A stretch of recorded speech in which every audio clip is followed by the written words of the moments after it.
J'ai vécu vraiment comme étudiant. En 1950, j'ai été convoqué, on m'a dit, écoutez, vous avez maintenant 40 ans, c'est fini, vous ne pouvez plus manger dans les cantines, etc. Et ça a été pour moi le plus grand coup, je dois dire. C'est-à-dire que j'ai vécu en parasite de l'université alors que je n'avais rien de commun avec cette université. Ça, je crois que ce point est très important pour moi parce que vraiment ça a été un coup terrible sur le plan matériel. Parce qu'on m'avait dit à l'époque, que c'est fini, c'est abaissé à 27 ans. L'âge qui vous permet d'aller dans les cantines, etc. Alors, si ça avait pu continuer, mon plan de vie était arrêté. Donc jusqu'à ma mort, j'aurais vécu comme étudiant.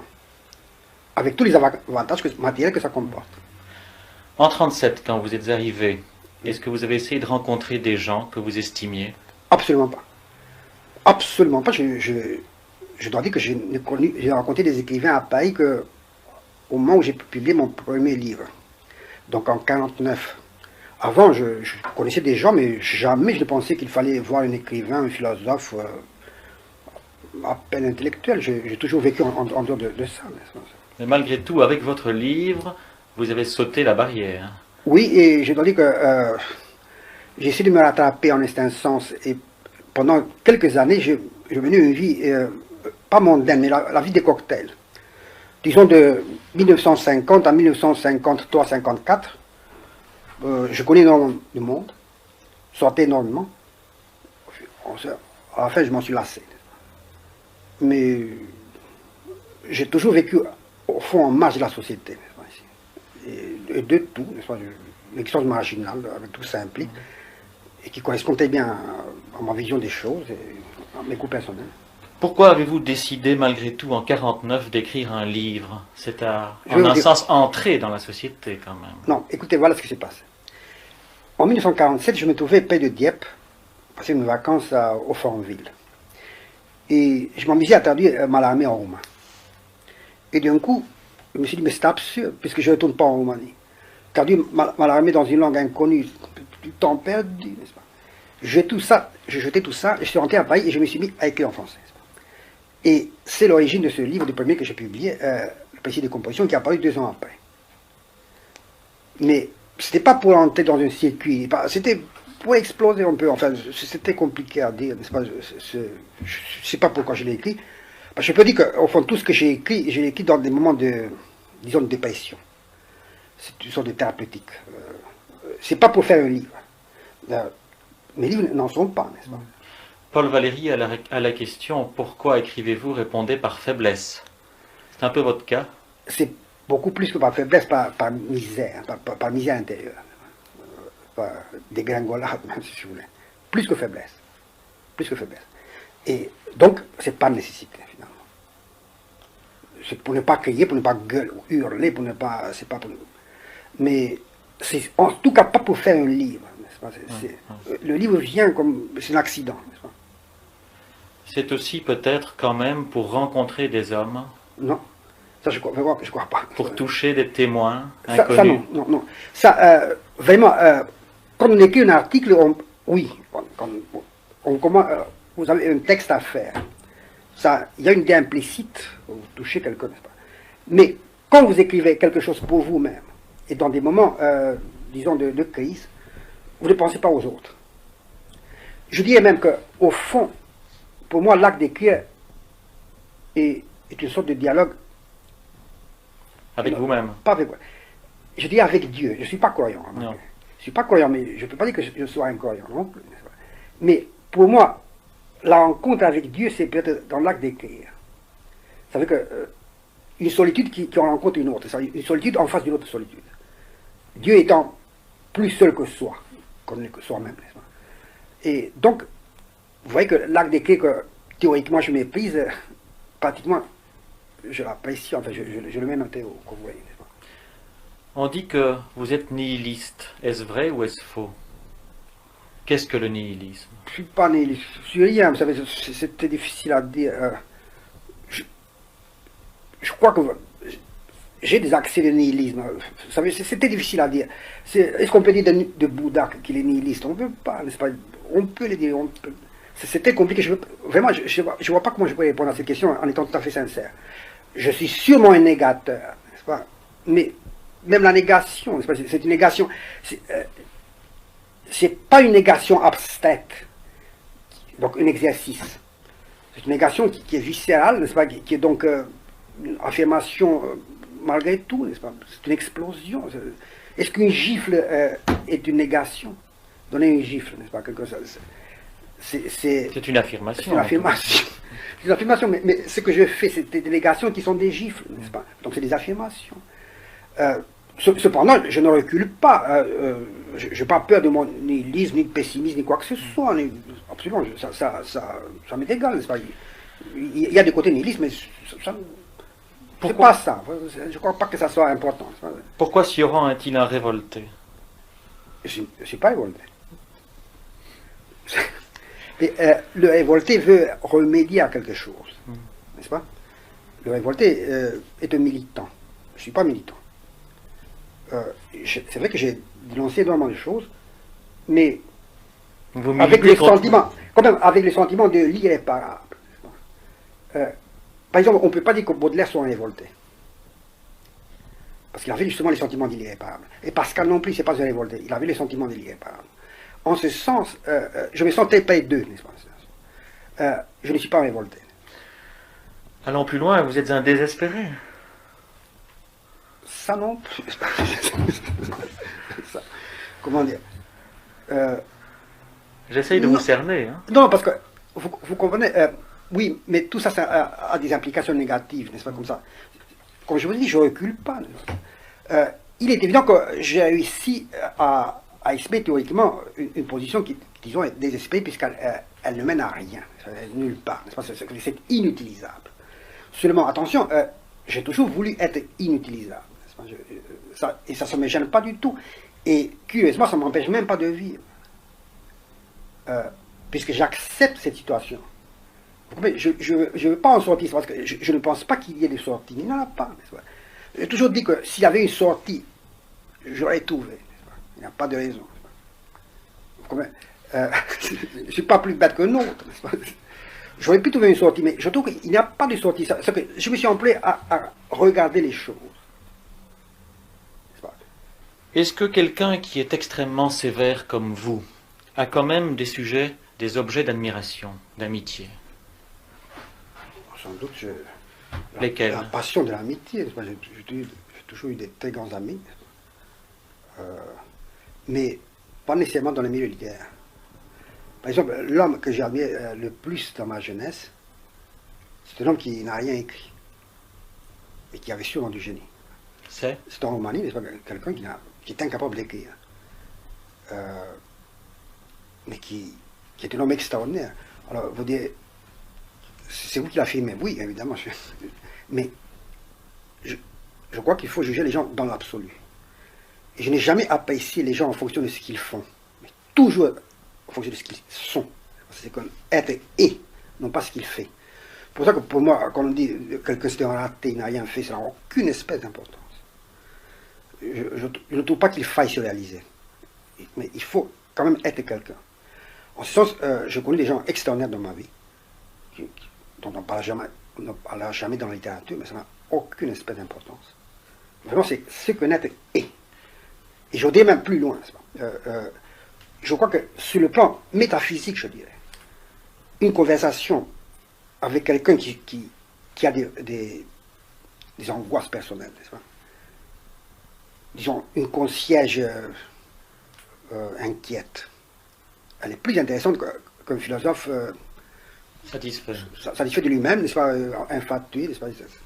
C'est vraiment, j'ai énormément appris dans la vie au contact de toutes sortes d'êtres. Et en ce sens, je peux dire que je n'ai pas énormément fréquenté les milieux intellectuels, ni en Roumanie, ni ici, ni nulle part. J'ai énormément appris d'un tas de gens en dehors de ce circuit intellectuel. Et ça, c'est capital. Alors, je dois dire que j'ai connu, en ce sens, plusieurs êtres qui ont eu une très grosse influence sur moi, surtout dans ma jeunesse. Et aucun n'était écrivain. Aucun, n'est-ce pas? C'était, pour citer plusieurs cas, n'est-ce pas, des gens en fait, qui n'ont enfin, je ne sais pas, est-ce qu'il manque des talents, je ne peux pas porter un jugement là-dessus. Mais c'était des êtres auxquels je reconnaissais une nette supériorité sur moi, et qui étaient allés plus loin dans la perception de la réalité, qui étaient plus lucides que moi, donc ils m'étaient supérieurs, et j'étais très content de les fréquenter. Je leur dois énormément. Alors, comme je vous ai dit, ils n'ont rien laissé, ils n'ont rien écrit, mais ça n'a aucune espèce d'importance. Ils ont écrit à travers vous, par procuration. Mais si vous voulez, si vous les avez traduits. Je leur dois énormément. Je leur dois énormément. C'était des êtres extrêmement lucides. Et comme je crois que c'est la lucidité au fond qui est la qualité éminente de quelqu'un, n'est-ce pas? La qualité par excellence, n'est-ce pas? C'est que l'homme qui a compris. Or, j'ai remarqué que dans la vie, il y a très peu d'êtres qui aient compris. Vous pouvez rencontrer de très grands écrivains qui n'ont rien compris. Des gens qui ont énormément de talent, qui ne valent rien. Au contraire, vous rencontrez quelqu'un dans la vie, comme ça, dans un bistrot, qui est une révélation, c'est un homme qui a approfondi, qui s'est frotté aux grands problèmes, n'est-ce pas? Et j'ai remarqué, par exemple, que sur le plan religieux, ça c'est très intéressant, les êtres les plus intéressants, c'est des êtres qui n'ont pas une formation intellectuelle achevée, n'est-ce pas, qui ne sont pas passés par l'université, etc. Donc, je tiens à affirmer cette dette de reconnaissance que j'ai envers ces êtres, n'est-ce pas? Il n'y en a pas beaucoup, mais il y en a quand même.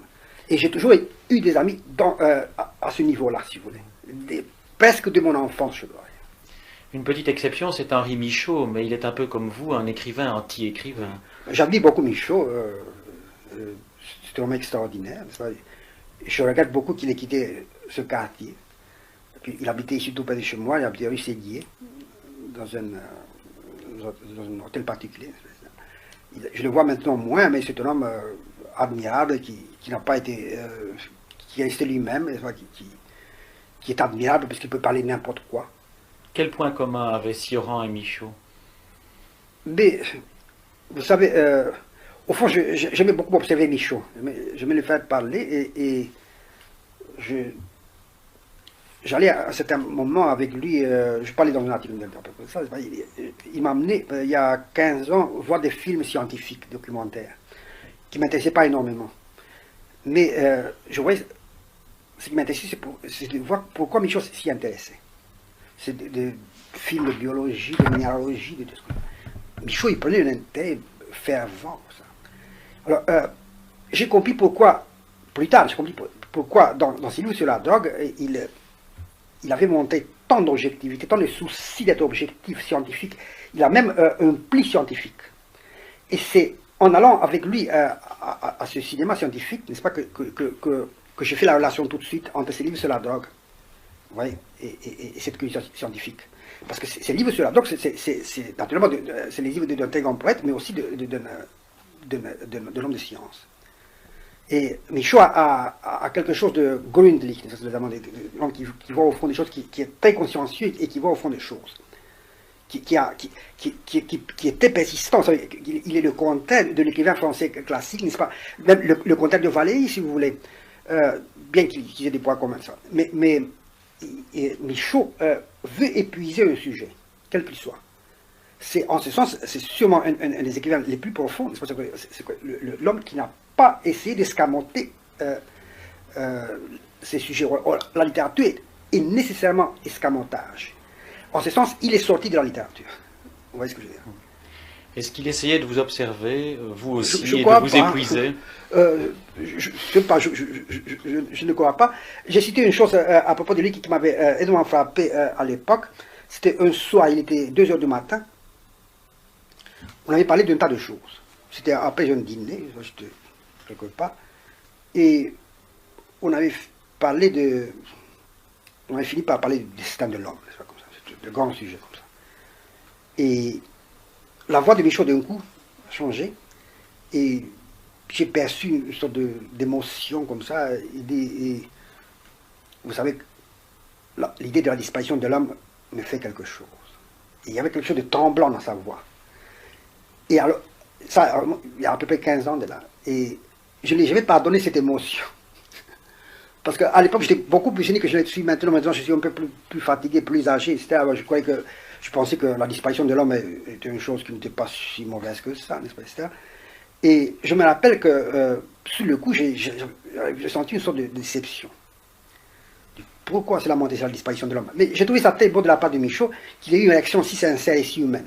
C'est si spontané, n'est-ce pas? C'est un homme délicieux. Avec le temps, avec ce que vous voyez autour de vous aujourd'hui, vous êtes encore plus cynique. Vous avez encore plus de raison de l'être. Non, je suis moins cynique parce que, vous savez, au fond, avec l'âge, tout s'épuise, même le cynisme. Moi, je n'ai pas dépassé le cynisme comme attitude théorique. Je ne l'ai pas dépassé. Mais on le dépasse sur le plan affectif, ça veut dire que tout s'use. C'est que je n'ai aucune raison de revenir sur ce que j'ai écrit. De dire, je me suis trompé, les choses au fond, c'est pas si terrible que ça. Non. Mais les choses qu'on a exprimées, on y croit un peu moins. Pourquoi? Parce qu'elles se détachent de vous. En ce sens, vraiment, le fait d'écrire, ça c'est connu, tout le monde le sait, le dit, n'est-ce pas? Le fait d'écrire est une sorte quand même de profanation. Parce que les choses auxquelles vous croyez intégralement, à partir du moment où vous les avez dites, elles comptent moins pour vous. Et ça, je vais vous donner un exemple. J'ai écrit un jour sur le suicide. Et jusqu'au moment où j'ai écrit sur le suicide, c'est un sujet qui me hantait. J'y pensais tout le temps. Et à partir du moment où j'ai écrit ce sujet, j'ai remarqué que j'y pensais moins. Et alors, en ce sens, écrire est une profanation. Ça veut dire que vous tuez le sujet.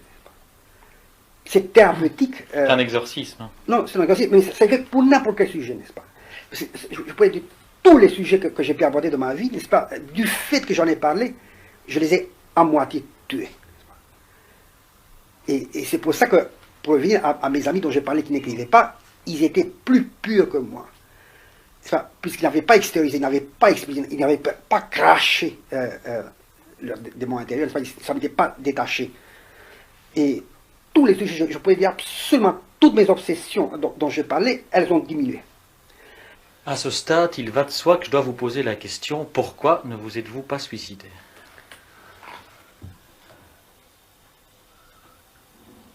Justement parce que ce qui m'a sauvé, c'est l'idée de suicide. Et sans l'idée de suicide, je me suis sûrement tué.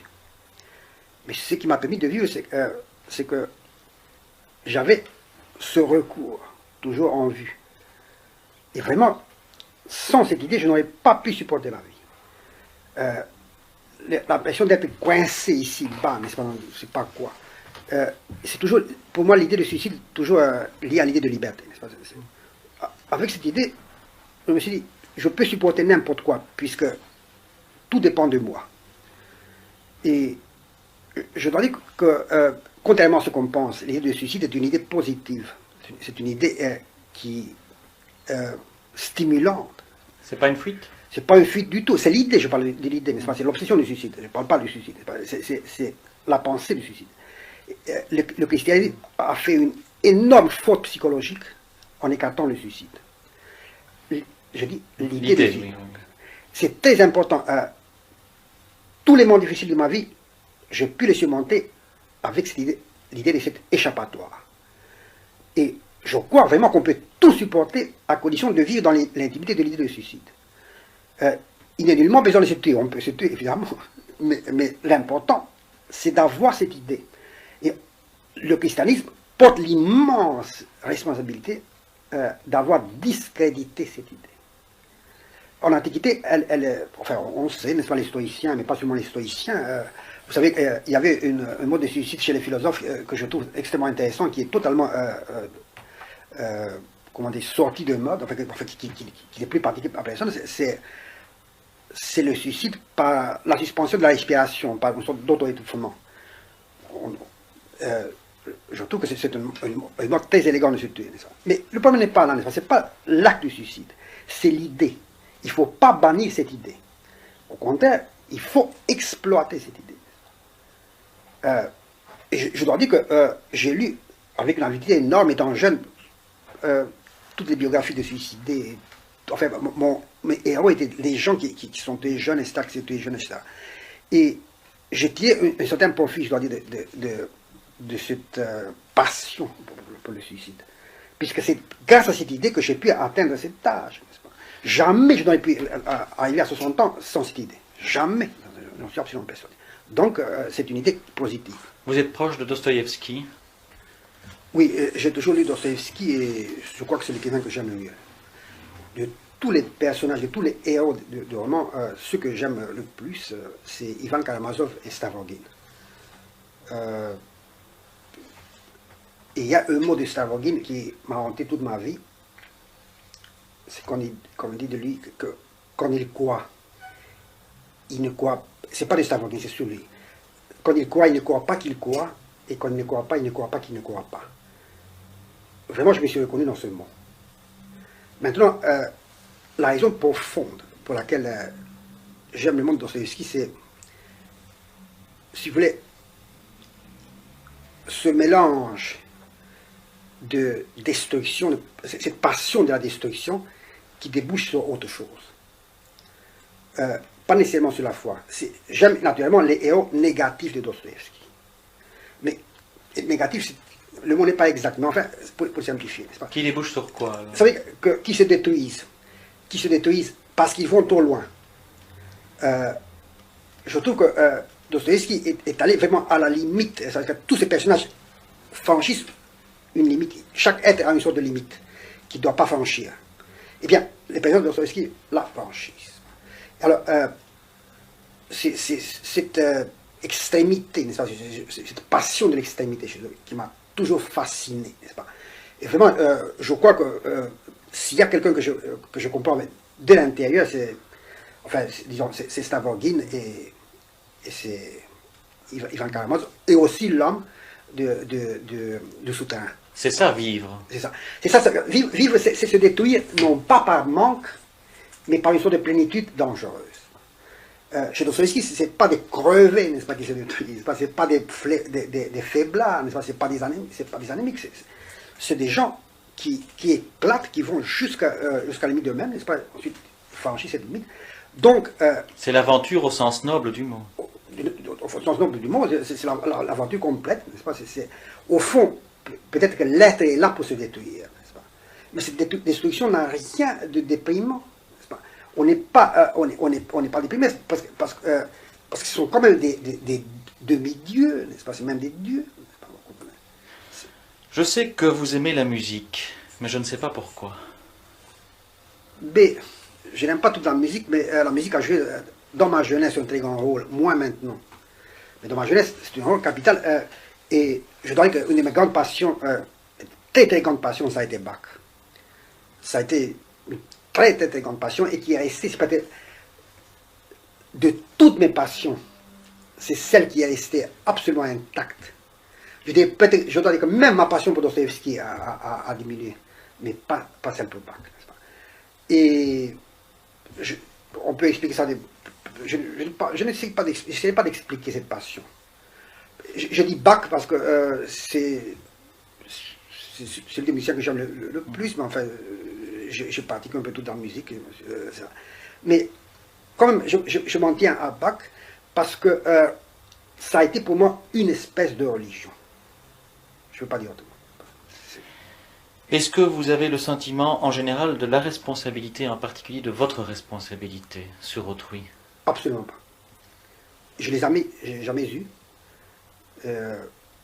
Et même quand j'écris, par exemple, je ne pense jamais que ce que j'écris pourrait faire du mal à quelqu'un d'autre. On dit que Gide a causé la perte d'une génération. Non, ça, pour moi, ce problème n'existe pas parce que de toute façon, je n'ai pas de lecteur. Donc pour moi, j'ai l'avantage, n'est-ce pas? J'ai l'avantage d'être son lecteur. Donc je ne peux pas avoir ce sentiment de responsabilité. Mais même de toute façon, je crois que je n'aurai pas. Je crois qu'on écrit pour faire du mal, n'est-ce pas? Dans le sens, enfin, supérieur du mot quand même, pour troubler, n'est-ce pas? Parce que moi-même, tout ce que j'ai lu dans ma vie, j'ai lu pour être troublé, n'est-ce pas? Un écrivain qui ne me martyrise pas d'une façon ou d'une autre ne m'intéresse pas. C'est pas ça que il faut que quelqu'un vous fasse souffrir, n'est-ce pas? Autrement, je ne vois pas la nécessité de lire. Alors, au fond, alors, pour cette histoire de responsabilité, je vous répondais de façon très concrète. J'ai remarqué que la plupart des... J'ai quand même quelques lecteurs, forcément. Eh bien, c'est des gens, des pauvres types la plupart. Des gens lamentables, des malheureux, comme ça. Et bien, la plupart, c'est des névrosés. Eh bien, de lire certaines choses de moi, eh bien, ça a été pour eux une sorte de libération. Et vraiment, ce problème de responsabilité, avec les implications, disons, négatives, enfin, ça je ne me suis jamais posé, je ne me pose pas, n'est-ce pas? Évidemment, j'aurais peut-être un autre sentiment si mes livres circulaient énormément. Mais même à ce moment-là, vous savez, de toute façon, étant donné que la vie est ce qu'elle est, n'est-ce pas, c'est une chose absolument terrible. Je ne vois pas pourquoi on la martyrait, n'est-ce pas? Ça signifie absolument pourquoi est-ce qu'a monté le problème. Le problème du mal, c'est un problème réel, c'est un problème qu'on s'est posé depuis toujours. Enfin, la Genèse commence par les problèmes du mal. On ne peut pas traiter ce problème, comment dirais-je, avec de bons sentiments, n'est-ce pas? Il faut avoir le courage d'être cruel, n'est-ce pas? Enfin, surtout sur le plan théorique. Et ça, je me reconnais une sorte de férocité intellectuelle, si vous voulez. Mais c'est que les problèmes, on ne peut pas parler du mal de ces choses-là autrement, n'est-ce pas? La vie, c'est la mort, au fond. La seule question qui se pose à propos de la vie, c'est la réponse. La seule réponse qui se pose à propos de la vie, c'est la mort. C'est à peu près la même chose, comment dis-je. Mais je suis allé un peu plus loin. J'ai dépassé un peu, si vous voulez, la hantise de la mort. En ce sens que je suis arrivé à la conclusion que le grand, au fond, la clé de tout, c'est pas la mort, c'est la naissance. Le drame, c'est pas de mourir, c'est de naître. Et donc, c'est un changement. Ça n'empêche pas qu'on puisse être hanté par la mort, ça c'est évident. Mais la clé tout tourne autour de ça. Alors, vraiment, la conclusion à laquelle je suis arrivé, c'est qu'au fond, il valait mieux ne pas naître. On est là, mais n'empêche que le grand problème, c'est la naissance, et pas celui de la mort. Et en ce sens, le bouddhisme comme religion me semble plus profond que le christianisme. Sioran, vous avez écrit « Seul un monstre peut se permettre le luxe de voir les choses telles qu'elles sont ». Est-ce que vous êtes plus ou moins monstrueux? Sans doute que oui, puisque je crois effectivement que voir les choses telles qu'elles sont rend la vie presque intolérable. En ce sens que j'ai remarqué que tous les gens qui agissent, ils ne peuvent agir que parce qu'ils ne voient pas les choses telles qu'elles sont. Et moi, parce que je crois avoir vu, disons en partie, les choses telles qu'elles sont, je n'ai pas pu agir. J'ai toujours resté en marge des actes. Pas, comme ça. Alors, est-ce qu'il est souhaitable pour les hommes de voir les choses telles qu'elles sont? Je ne sais pas. Je crois que les gens en sont généralement incapables. Alors, il est vrai que seul le monstre peut voir les choses telles qu'elles sont, puisque le monstre, il est sorti de l'humanité. D'autre part, vous avez aussi écrit, et là il y a une sorte de lumière, toujours entre guillemets, nous sommes tous au fond d'un enfer, dont chaque instant est un miracle. Eh bien, ce que j'ai entendu par là, c'est que le fait de vivre, n'est-ce pas, est une chose si extraordinaire, justement, qu'on en a vu les choses telles qu'elles sont. Que cette vie qui est totalement dépréciée, disons dans l'ordre théorique, elle paraît extraordinaire sur le plan pratique, ça veut dire vivre contre l'évident.